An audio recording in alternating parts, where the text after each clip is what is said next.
හරි සුබම සුබ දවසක් වේවා පුතේ සම්බන්ධලා ඉන්න හැම ළමෙක්ටම එතකොට ආයුබෝවන් කියලා පිළිගන්නවා සම්බන්ධලා ඉන්න සියලුම දෙනාම එතකොට මේ වීඩියෝ එක 2025 එක්සෑම් ලියන අපේ ළමයින්ට සුබම සුබ ආරංචියක් මොකද්ද මේ සුබම සුබ ආරංචිය අපේ පන්තියෙන් මේ පාර එක්සෑම් ලියන 2025 සෙට් එකට මේ පාර එක්සෑම් එකට එන අනුමාන පාඩම් ටික බලාගෙන යන්න ඕන ප්‍රධාන මාතෘකා ටික දෙන්න තමයි මේ වීඩියෝ එක අද කරන්නේ හරිද එතකොට මොනවද මේ පේපරේ පොලිටිකල් පේපරේ කියලා කියන්නේ මොකද්ද පුතේ හරියට අනුමාන ටික බලාගෙන ගියොත් කොලිටියට එන පාඩම් ටික බලාගෙන ගියොත් ලේසියෙන් ගේමක් ගහ ගන්න පුළුවන් ප්‍රශ්න පත්‍රයක් තමයි දේශපාලන විද්‍යාවේදී අපිට එන්නේ නිකන් අර අනම්මනම් ඉලලි හිතලා ලියන්න නෙවෙයි සාමාන්‍යයෙන් තියරි ඇතුළෙන්ම ප්‍රශ්න බලාගෙන ගියොත් ගේමක් ගහ ගන්න පුළුවන් ප්‍රශ්න පත්‍රයක් තමයි පොලිටිකල් සයන්ස් කියන සබ්ජෙක්ට් එක ඇතුළේ තියෙන්නේ එතකොට මේක ඇතුළේදී අපි කොහොමද වැඩ කරන්න ඕන සරලව ගත්තොත් මෙහිමයි පුතේ ඕගොල්ලන්ගේ පේපරේ තියෙනවනේ බම් ප්‍රශ්න 10ක් 60 හුටමාරක් නෑ ප්‍රශ්න 10යි තියෙන්නේ. එතකොට මේ ප්‍රශ්න 10න් පහක් ඔයාලා එක්සෑම් එකට ලියන්න ඕන උත්තර 10න් 5කට එක්සෑම් එකේදී උත්තර ලියන්න ඕන. එතකොට මේ 10න් 5කට උත්තර ලියද්දී පුතේ එක ප්‍රශ්නයකට ඔයාලට විලාව කීයක් තියෙනවද? එක ප්‍රශ්නයකට වෙලාව තියෙනවා විනාඩි 30ක් වගේ සාමාන්‍ය 35 යන්න එපා. අපි ගමු 30යි කියලා. එතකොට මෙන්න මේ වගේ එක ප්‍රශ්නයකට විනාඩි 30ක් අරගෙන හරියට වෙලාවට ටයිම් එකට සම්පූර්ණ පේපරේ ඉවර කරන්න ඕන නම් පුතේ ඔයාට මේකෙදි සුපිරි ගේමක් ගහන්න වෙනවා. ඒක නිසා මෙන්න මේ ලබා දෙන අනුමාන ටික අනිවාර්යයෙන්ම බලාගෙන යන්න. ලොකු වීඩියෝ එකක් නෑ පැය ගණන්. මේක ඉවර වෙනකම් බලලා මේ පාර අනුමාන ටික බලාගෙන ගිහිල්ලා අනිවාර්යෙන්ම ගේමක් ගහගන්න. හරි අපි යමු එහෙනම් වැඩේට. ඉස්සෙල්ලම අපිට ගන්න පුළුවන් මාතෘකාව තමයි පුතේ දේශපාලන අධ්‍යයන ප්‍රවේශ. අධ්‍යයන ප්‍රවේශ. පුතේ අධ්‍යයන ප්‍රවේශ කියන මෙන්න මේ මාතෘකාව ගත්තොත් කලින් වාර විභාග නෙවෙයි බං කලින් විභාගවලදී 22 23 24 යන විභාගවලදී මෙන්න මේ අධ්‍යයන ප්‍රවේශ කියන මාතෘකාවෙන් අහලා තියෙන හරි අඩුවෙන් බං අහලම නැති තරම්. එතකොට මේ පාර 2025 එක්සෑම් එකේ විශේෂ අවධානයක් උඹලා යොමු කළ යුතුම මාතෘකාව තමයි මෙන්න මේ අධ්‍යයන ප්‍රවේශ කියලා කියන්නේ. ඒක නිසා මේ පාර එක්සෑම් එකට යද්දී අධ්‍යයන ප්‍රවේශ 100ක් 200ක් නෑනේ බං. පොඩි ප්‍රවේශ සෙට් එකයි තියෙන්නේ. අන්නේ ප්‍රවේශ සියල්ලම පොඩ්ඩක් බලාගෙන යන්න. මොකට උත්තර ලියන්න වේවි කියලා දන්නේ නැහැ. නමුත් අර අධ්‍යයන ප්‍රවේශ කෙරෙහි අවධානය යොමු කරලා අධ්‍යයන ප්‍රවේශ ටික බලාගෙන යන්න අනිවාර්යෙන්ම මේ පාර එක්සෑම් එකට ඔයාලා යද්දී. එතකොට ඊළඟට දෙවනි පාඩම ගත්තොත් පුතේ අපිට මෙන්න මේ විදිහට දෙවනි පාඩමෙන් මේ පාර එන්න පුළුවන් අනුමාන ටික දෙන්න පුළුවන්. මොනවද? පළවෙනි එක දේශපාලන පක්ෂ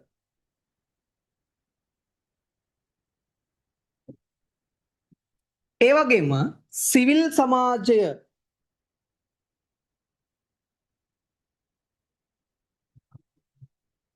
දේශපාලන පක්ෂ සහ සිවිල් සමාජය දේශපාලන පක්ෂයක් කියලා කියන්නේ මොකද්ද? ලංකාවේ දේශපාලන පක්ෂ ක්‍රමය නෙවෙයි බං. ලංකාවේ ක්‍රමේ නම් ඔය රනිල් වික්‍රමසිංහල අරකලා මේකලා ගැන කතා කරන්න තියෙන්නේ. ඒක නෙවෙයි. ලෝකයේ දේශපාලන පක්ෂයක් කියලා කියන්නේ මොකද්ද? පක්ෂ වර්ගීකරණය කොහොමද යන්නේ? ඒ වගේම මේ පක්ෂ ක්‍රම මොනවද? ඒ වගේම පක්ෂවල කාර්යභාරය මොනවද? අන්න ඒ වගේ අර දෙවනි පාඩමේ යටතේ තියෙන දේශපාලන පක්ෂ මාතෘකාව බලාගෙන යන්න. ඒ වගේම සිවිල් සමාජය රාජ්‍යයෙන් හා ආණ්ඩුවෙන් පරිබාහිරව හරිද මිනිස්සු කටයුතු කරන තැන සිවිල් සමාජයනේ බා. අන්නේ මාතෘකාවත් බලාගෙන සිවිල් සමාජය කියලා කියන්නේ මොකක්ද? දීලා තියෙන නිර්වචන මොනවද? අර්ථ මොනවද? සිවිල් සමාජයේ කාර්යභාරය වගේ දේවල් මේ පාර එක්සෑම් එකට යද්දී අනිවාර්යෙන් දෙවන පාඩම පදනම් කරගෙන බලාගෙන යන්න. හරිද? හරි. ඊළඟට අපි යමු ඊළඟ අනුමානයට. ඊළඟ අනුමානය තමයි පුතේ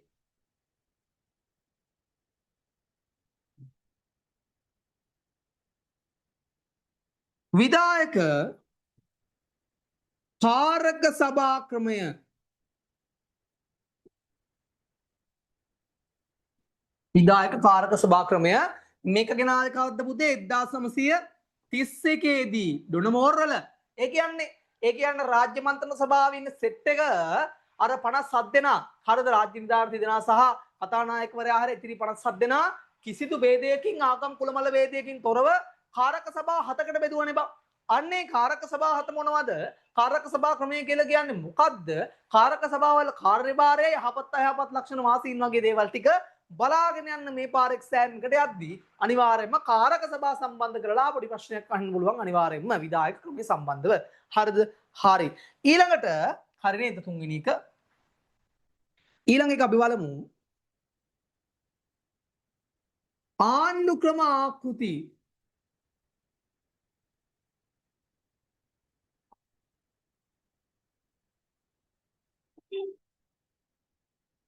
ආණ්ඩු ක්‍රම ආකෘති. ආණ්ඩු ක්‍රම ආකෘති කියලා කියන්නේ මොකද්ද? සරලව ගත්තොත් පුතේ ඒකීය සංධිය අර්ථ සංධිය සාසන්ධිය කැබිනට් ජනාධිපති මිශ්‍ර ඒක පුද්ගල තන්ත්‍ර කියන මෙන්න මේ ආණ්ඩු ක්‍රම ආකෘති ටික පුතේ අනිවාර්යයෙන්ම මේ පාර එක්සෑම් එකට ඇති පොඩ්ඩක් බලාගෙන යන්න. මිශ්‍ර ආණ්ඩු ක්‍රමය වගේ නම් අවශ්‍ය වෙන්නේ නැහැ. එතකොට ඒක පුද්ගල තන්ත්‍ර වලින් තොකු ප්‍රශ්නයක් අහන්න අවශ්‍යතාවයක් නැහැ. නමුත් ඒකේ සංධිය අර්ථ සංධිය සහ සංධිය කියන මෙන්න මේ ප්‍රධාන කොටස් හතර ඇතුළු පාඩම ටිකක් කියවගෙන බලාගෙන යන්න මේ පාර එක්සෑම් එකට අහන්න පුළුවන් තත්ත්වයක් වාතාවරණයක් තියෙනවා. මෙන්න මේ අධ්‍යයන ප්‍රවේශ වලින් මේ පාර එක්සෑම් එකේදී. හරිද? හරි. ඊළඟට අපිට ගන්න පුළුවන් 1947යි 1972යි අධිකරණය. පුතේ සරල වශයෙන්ම ගත්තොත් 1972 අධිකරණයයි 1947 අධිකරණයයි කියලා කියන්නේ පුතේ එකිනෙකට පොඩ්ඩක් අර සමාන වගේ යන මගුලන්නේ බා. හරිද? මේක සමානයි. සමාන ලොකුවට සමානාත්මතාවයක් නැහැ. වෙනස්කම් එක්ක යන පොඩ්ඩක් අර සමානාත්මතාවයෙන් යන අධිකරණ පද්ධතියක් තමයි 1947යි 1972 දී අපිට ගන්න පුළුවන් වෙන්නේ. එතකොට මේ පාර එක්සෑම් එකට යද්දී අපේ ළමයි අනිවාර්යෙන්ම මෙන්න මේ 1947 අධිකරණයයි 1972 අධිකරණයයි අනිවාර්යෙන්ම බලාගෙන යන්න කියලාත් හරි ආදරයෙන් සම්බන්ධලා ඉන්න සියලු ළමයින්ගෙන් ඉල්ලනවා. හරිද? හරි. එතකොට ඔන්න විශේෂ මාතෘකාවක් විශේෂ දෙයක් ගැන තමයි ඔයාලට කියන්න යන්නේ. එතකොට තවමත් එක්සෑම් එකට ගේමක් ගහගත් නැති 20 25 ළමයින්ට තමයි මේ විනාඩි දෙකේ පුංචි පණිවිඩය. පුතේ අපේ දේශපාලන විද්‍යාව ලංකාවේ කොලිටියටම වැඩ කරන දේශාංශක දේශපාලන විද්‍යා පන්තිය හරහා මේ බාර විභාගලින් දරුවන්ට දින 30 වැඩසටහනක් යනවා. දින 30 වැඩසටහන යන්නේ ඔයාලගේ මේ මාසේ 15 වෙනිදා ඉඳලා ලබන මාසේ එක්සෑම් එකට වෙනකම් සම්පූර්ණයෙන්ම දින ටික තමයි යන්නේ. එතකොට මේකෙදි පළවෙනි දවස් 15 පළවෙනි දවස් 20 සම්පූර්ණයෙන්ම ඔබගේ විෂය නිර්දේශය ආවරණය කරනවා. මුල සිට ආවරණය කරනවා. ඒ වගේම ඉතිරි දවස් 10 දී මේ පාර එක්සෑම් එකට එන්න පුළුවන් සම්පූර්ණ විශේෂ අනුමාන ප්‍රශ්න පත්‍ර 5ක් සහ පළාත් ප්‍රශ්න පත්‍ර සාකච්ඡා කරනවා. ඒ වගේම කෙටි ප්‍රශ්න සම්මන්ත්‍රණ අනුමාන විශේෂ සම්මන්ත්‍රණ දෙකක් සහ MCQ සම්මන්ත්‍රණයක් තියෙනවා 1000ක් සාකච්ඡා කරන. ඉතින් ඒකටත් අවශ්‍ය ළමයි ඉන්නවා නම් සම්බන්ධ වෙන්න පුළුවන්. මෙන්න මේ නම්බර් එකට මෙසේජ් එකක් දාන්න. ඒ වගේම නම්බර් එක සහ විස්තර සියලු විස්තර අපේ ඩිස්ක්‍රිප්ෂන් එකේ සහ ගෲප් ලින්ක් එක ඇතුළේ දාලා තියන්නම්. ඒ වගේම අවසාන දවස් කිහිපෙදී දින 10න් පේපර් 10ක් කියලා වැඩසටහන යනවා. අර ඉතුරු දවස් 10 පළවෙනි සිලබස් එක ආවරණය කිරීමෙන් පස්සේ තියෙන ඉතුරු දවස් 10 වැඩසටහනක් යනවා. ඒ සෙමිනර් සීරීස් එකකට සම්බන්ධ වෙන්න පුළුවන්. හරිද? එතකොට අවශ්‍ය ළමයි ඉන්නවනම් මෙන්න මේ නම්බර් එකට මෙසේජ් එකක් දාන්න.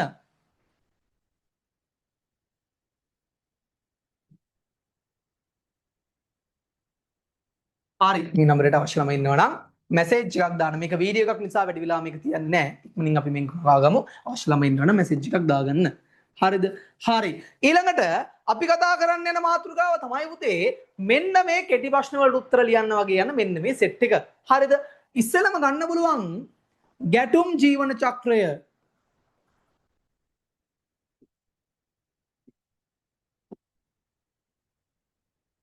ගැටුම් ජීවන චක්‍රය. පුතේ ගැටුම් ජීවන චක්‍රය කියලා කියන බාධක කොන්දේසි හා අප්‍රකාශිත ගැටුම් පැන නැගීම ගැටුම් උත්සන්න වීම ගැටුම් කෙලවර වීම වගේ අර ගැටුමක් ආරම්භයේ ඉඳලා ගැටුම අවසානයේ දක්වා යන දූරාවලියක් තියෙනවනේ බා. අන්න ඒක තමයි ගැටුම් ජීවන චක්‍රය කියලා කියන්නේ. මෙන්න මේ ගැටුම් ජීවන චක්‍රයක් පුතේ මේ පාර එක්සෑම් එකට ඇති පොඩ්ඩක් අනිවාර්යෙන් බලන්න. මේවා බල ලේසියෙන් උත්තර ලියන්න පුළුවන් මාතෘකාවනේ බා. අනිවාර්යෙන් මේ පාර එක්සෑම් එකට යද්දී ගැටුම් ජීවන චක්‍රය කියන මාතෘකාවත් බලාගෙන යන්න. ඊළඟට සංශෝධන ටික පුතා 1978න් 1978 ආණ්ඩු ක්‍රම පාඩම යටතේ 18 19 20 21 කියන මෙන්න මේ ආණ්ඩු ක්‍රම සංශෝධන ටික අනිවාර්යයෙන්ම බලාගෙන යන්න. ආණ්ඩු ක්‍රම ව්‍යවස්ථා සංශෝධන තියෙනවනේ බා. 18 වන සංශෝධනය 19 වන සංශෝධනය ඊට පස්සේ 20 වන සංශෝධනය සහ 21 වන සංශෝධනය. මේ සංශෝධන බලාගෙන යද්දී අනිවාර්යයෙන්ම ඔයා කරන්න ඕන දේ තමයි පුතේ මේකේ තියෙන දල අදහස් ඔලුවට ගන්න. ජනාධිපතිගේ බලය අඩු කරාද, ජනාධිපතිගේ බලය වැඩි වුණාද, මොන වගේ සභාවක් හැදුවද, මොන වගේ සභාවක් අත්හිටුවද කියලා මේකේ දල අදහස් ඉස්සෙල්ලා ඔලුවට ගන්න. ඊට පස්සේ මෙන්න මේ සංශෝධන ටික අනිවාර්යෙන්ම මේ පාර එක්සෑම් එකට යද්දී සම්බන්ධලා ඉන්න හැම ළමෙක්ම අනිවාර්යෙන් බලාගෙන යන්න. ඊළඟට දේශපාලන මතවාද පාඩම් පොඩ්ඩක් බලාගෙන යන්න. මතවාද පාඩම ඇතුලේ ස්ත්‍රීවාදී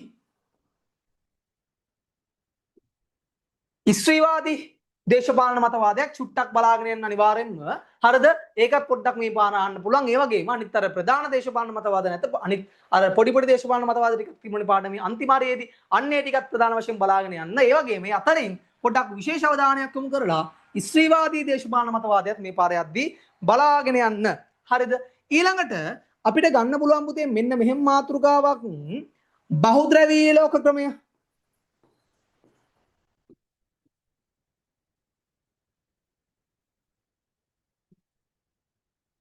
බහුද්‍රවීය ලෝක ක්‍රමය.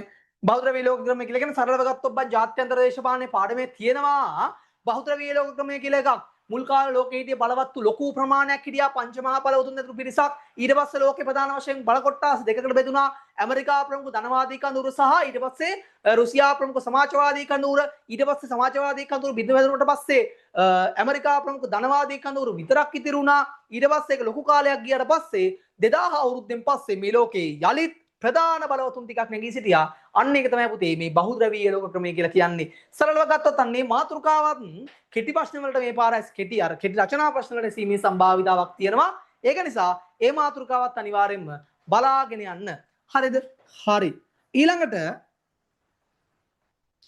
අපිට ගන්න පුළුවන් නූතන භෞමික රාජ්‍ය මාතෘකාවත් පොඩ්ඩක් බලාගෙන යන්න.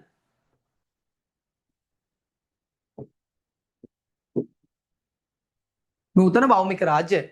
ඒ වගේම මේ නූතන භෞමික රාජ්‍යවල නිශ්චිත භූමි ජාතික පදනම ආණ්ඩුව සාතිපත්‍ය බලය කියන මෙන්න මේ ප්‍රධාන මාතෘකා හතරත් බලාගෙන යන්න මේකෙදි නූතන භෞමික රාජ්‍ය කියන මාතෘකාව හරහා. ඊළඟට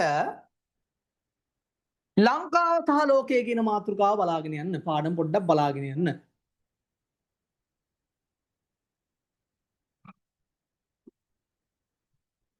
ලංකාව සහ ලෝකය කියන මෙන්න මේ පාඩමත් බලාගෙන යන්න. මොකද පුතේ පාඩම් සෙට් එක ගත්තොත් ලංකාව සහ ලෝකය කියලා කියන්නේ ඔය එක එක අර සංගම් තියෙනවනේ බං. මෙන්න මේ සංගම් සංවිධාන වලින් මේ පාර එක්සෑම් එකට අනිවාර්යෙන් ප්‍රශ්නයක් අහන්න පුළුවන්. ඒක නිසා අනිවාර්යයෙන්ම මේ පාර එක්සෑම් එකට යද්දී මෙන්න මේ ලංකාව සහ ලෝකය කියන පාඩම සම්බන්ධ කරලා අනිවාර්යයෙන්ම ප්‍රශ්නයක් එන්න පුළුවන් මේ පාර එක්සෑම් එකට.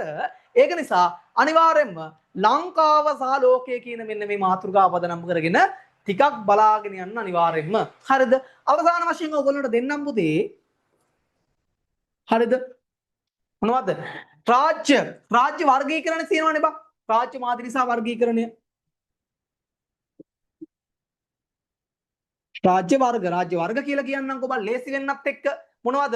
ගෝත්‍රික රාජ්‍ය, ලිබරල් ප්‍රජාතන්ත්‍රවාදී රාජ්‍ය, සමාජවාදී රාජ්‍ය, ඊට පස්සේ අපිට ගන්න පුළුවන් ෆැසිස්ට්වාදී රාජ්‍ය වගේ රාජ්‍ය මාදිරි සෙට් එකක් තියෙනවනේ බං විවිධ රාජ්‍ය වර්ග ටිකක්. අන්නේ මේ රාජ්‍ය වර්ග ටිකක් පුතේ මේ පාර එක්සෑම් එකට යද්දි පොඩ්ඩක් බලාගෙන ඉන්න අනිවාර්යයෙන්ම රාජ්‍ය වර්ගීකරණ වලිනුත් ප්‍රශ්නයක් අහන්න පුළුවන්. මොකද ඒකත් මේ මාතෘකා අතර තියෙන ඉතා වැදගත් විශේෂ මාතෘකාවක්. එතකොට ගෝත්‍රික රාජ්‍ය, ෆැසිස්ට්වාද රාජ්‍ය වගේ රාජ්‍ය මාදිරි වලින් අහන්න ගන්නෑ. මොකද ඒක ගොඩක් ලේසි නිසා. එතකොට අර ලිබරල් ප්‍රජාතන්ත්‍රවාදී රාජ්‍ය වගේම සමාජවාදී රාජ්‍ය කියන සංකල්ප වලින් අහන්න පුළුවන් මේ පාර එක්සෑම් එකේදී අනිවාර්යයෙන්ම. ඒක නිසා මේවා පොඩ්ඩක් හොඳට බලාගෙන යන්න මේ පාර එක්සෑම් එකට යද්දී. හරිද? හරි. එහෙනම් අනුමාන ටික ඔය විදිහට තමයි අපිට දෙන්න පුළුවන් වෙන්නේ. එතකොට අපිත් එක්ක සම්බන්ධලා හිටියේ මේ වීඩියෝ එක බලපු හැම ළමෙක්ටම කියන්නේ සම්බන්ධලා ඉන්න ලොකු ගොඩක් වැඩ ප්‍රමාණයක් මේ YouTube channel එක අපේ පන්තිය දිශාංශගේ පන්තිය හරහා යනවා. එතකොට මේ සියලු වැඩත් එක්ක සම්බන්ධලා ඉන්න subscribe කරලා තියාගන්න. ඒ වගේම මේ පාර එක්සෑම් එක ලියන 20 25 ළමයින්ට ප්‍රාර්ථනා කරනවා කොහොම හරි ගේමක් ගහගනින් අනිවාර්යයෙන්ම එක්සෑම් එක කොට දාගනින් කියලා. එහෙනම් සම්බන්ධලා හිටපු වීඩියෝ එක බලපු හැමෝටම ජය. හැම ළමයෙක්ටම අනිවාර්යෙන් හොඳ සුපිරි රිසල්ට් එකක් දාන්න පුළුවන් වෙන්න ඕන පුතේ. එහෙනම් හැමෝටම ආයුබෝවන්. බුදු සරණයි. සුබම සුබ දවසක් වේවා.